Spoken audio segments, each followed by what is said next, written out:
Praise the lord. ప్రభు అయిన యేసుక్రీస్తు నామంలో మీ అందరికీ శుభాభివందనాలు తెలియజేస్తూ ఉన్నాను.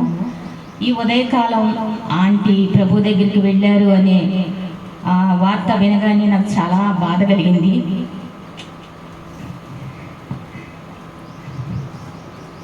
ఎందుకంటే నేను ఈ లోకంలో పుట్టడానికి భూషణ అంకులు ఆంటీ, అలాగే కృపాదాన అంకులు ఆంటీ, ఇలా కొంతమంది కలిసి ఎంతో ఉపవాసంతో ప్రార్థించిన తర్వాత నా తల్లిదండ్రులకు వివాహమైన 5 సంవత్సరాలకి నేను పుట్టాను.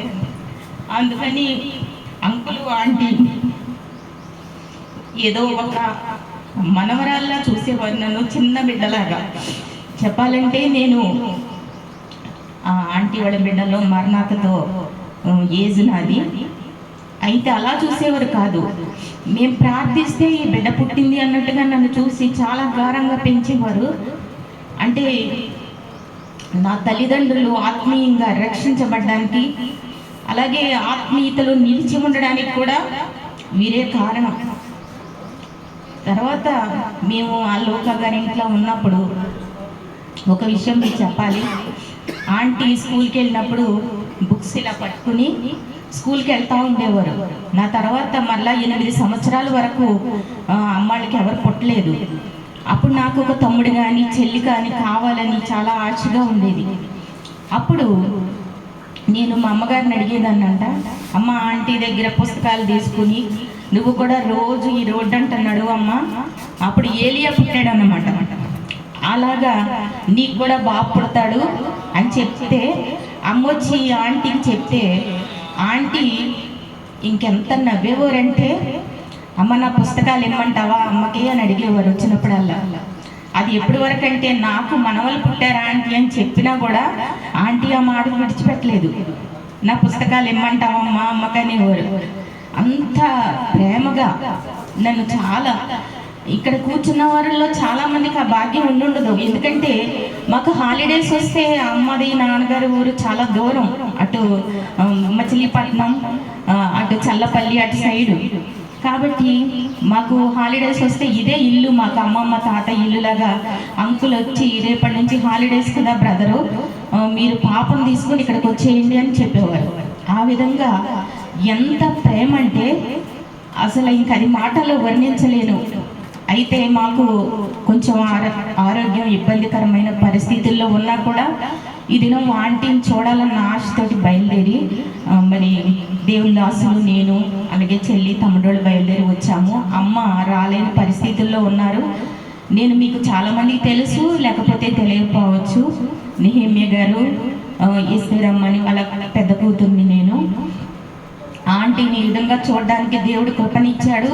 మమ్మలను ఆత్మీయంగా ఎంతో పెంచారు. ఇక్కడ కుటుంబ ప్రార్థనలో అంటే నాకు ఈ బిల్డింగు కానీ అంతకుముందు పెంకుటిల్లు ఉండేది, అది కొంత తెలుసు. దానికంటే కూడా నేను ఇంట్లో మసులుకున్నది, లేకపోతే నేను ఆడుకున్నది ఎక్కడంటే ఇక్కడ తాటగిల్లు ఉండేది. మీలో చాలామంది తెలియకపోవచ్చు. ఆ ఇంట్లో ఉన్నప్పుడు పెద్దవాళ్ళు అందరూ అంటే మేరాంటీ, దీర్ఘశాంత ఆంటీ, గాడ్ ఆంటీ, అలాగే ఆంటీ, మా అమ్మగారు, వీళ్ళ 5గురు ప్రార్థనలో ఉంటే మేమందరం విడిగా చిన్నపిల్లలందరం ప్రార్థనలో ఉండేవాళ్ళం. మాకు అప్పుడు ఆ ప్రార్థన తీవ్రత అది మాకు తెలియకపోయినా ఊరికి ఏడ్చి ఏడ్చి ప్రార్థన చేసేవాళ్ళం. ఆ ప్రార్థన చేసినప్పుడు మేము మాట్లాడుకునే మాటలు ఏంటంటే, నా కళ్ళు వాసనీయా, నా కళ్ళు వాసనీయా అన్నట్టు అడుగుకునేవాళ్ళం. అంటే అంత ప్రార్థన చేశామని మా ఉద్దేశం. ఆ విధంగా మేము ఒక ఆటలు ఆడుకున్నా, లేకపోతే ఏదైనా సరే మా మధ్యలో ఆ ప్రార్థనకు సంబంధించే అప్పుడు ఇవన్నీ ఏముండే కాదు గృహాలు, ఇదంతా ఒక తోటలా ఉండేది. దాని మధ్యలో చిన్న చిన్న పందిళ్ళు వేసుకుని మేము స్పెషల్గా మీటింగ్స్ పెట్టుకుంటా అలా ఉండేవాళ్ళు. చాలా సంతోషంగా ఉండేది. నా బాల్యం ఒక్కసారి గుర్తొచ్చిందంటే ఎప్పుడు ఈ ఇల్లే గుర్తు వస్తుంది. నాకు గుర్తు రావడం కాదు, ప్రతిరోజు నేను జ్ఞాపకం చేసుకుంటూ ఉంటాను ఈ ఇంటిని. అలాగే అంకులు ప్రభు దగ్గరికి వెళ్ళినప్పుడు మేము రాలేకపోయాము. మేము ఒక సహవాస కుడికలు మాకు జరుగుతూ ఉన్నాయి. ఇప్పుడు ఈ నెలలో కూడా మళ్ళీ 7, 8, 9వ తారీఖు సహవాస కోడికలు జరుగుతూ ఉన్నాయి. 9వ తారీఖున అంకుల్ ప్రభు దగ్గరికి వెళ్ళారు. మేము మీటింగ్లో ఉండగా నాకు న్యూస్ వచ్చింది, అప్పుడు మేము రాలేకపోయాం. నేను మళ్ళీ జ్ఞాపకం చేసుకున్నాను, 9వ తారీఖు వస్తే అంకుల్ ప్రభు దగ్గరికి వెళ్ళి 1 year అయిపోతుంది అనుకున్నాను. ఈలోపే సడన్గా ఆంటీ కబురు విని వచ్చాము. మరి ఆంటీ చూపించిన మాదిరి, ఆమె ప్రేమ మా జీవితంలో నేను ప్రభు దగ్గరికి అంతవరకు కూడా మేము మరవలేనిది. దేవుడు అంత మంచి వ్యక్తిని భూమి మీద మన కొరకు ఇచ్చాడు. ఇప్పుడు మీలో అనేకులకు తెలుసు ఆమె విధానం ఏంటనేది. ఆమె అనేకులకు మాదిరిగా జీవించిన తల్లి ఈరోజు ప్రభు పిలుపునందుకొని ఆయన దగ్గరకు వెళ్ళిపోయారు. నీతిమంతులు మరి ఆ విధంగా కొనిపోబడతారని దేవుని వాక్యంలో సెలవిస్తూ ఉంది. కాబట్టి ఆమె నీతిమంతురాలు ప్రభు దగ్గరికి వెళ్ళి ఎంతో సంతోషంగా ఆయనతో ఉన్నారు.